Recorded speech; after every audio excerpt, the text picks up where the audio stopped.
Hello and welcome to the TechBits YouTube channel. In this video, we're going to be looking at how to install PGAdmin4 on Ubuntu 22.04. That said, let's get started. So I'm going to open my terminal, and then I'm going to go to my Firefox browser. I'm going to navigate to the PGAdmin website, and there we have available. Now let's click on the download link on the top and navigate down. Choose our OS, in this case it is Debian, and we have already the first steps. I'm only interested for both desktop and web modes. Of course, you can modify to your needs. As you can see below, your other couple of modifications and set up installs for the different types. Now that I've copied this, I'm going to open a text editor, copy and paste in there, just to make it a lot easier to install. I'm going to first install the public key.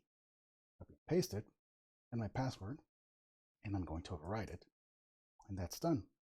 Second one. Copy and paste again, and that has completed successfully. And the last one, but not least, is the install of PGAdmin. Yes, continue.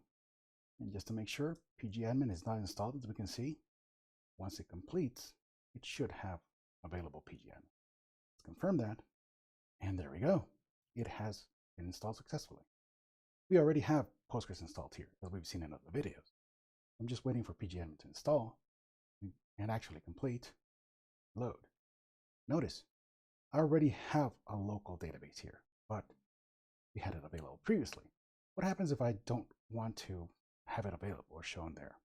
I'm going to remove a server group in this case. Let's try that again. Server, and I'm going to re-add it. I'm going to register server, call it local, add the connection, in this case 127.0.01 with the password. You can click save if you want to save it. In my case, I'm going to be lazy and type it every time. Notice, it is readily available. All the databases are available here. Now that's as far and easy to install. What if we want to go ahead and remove it and have a clean machine? Well, the first thing we have to do is sudo apt -y remove PGAdmin4. You would imagine that this removed it, but that's not the case, as you can see.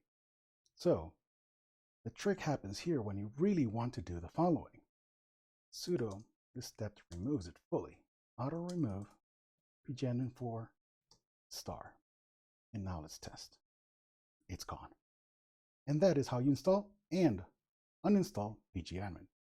We have a few more videos coming out, actually a lot of them every week, so stay tuned.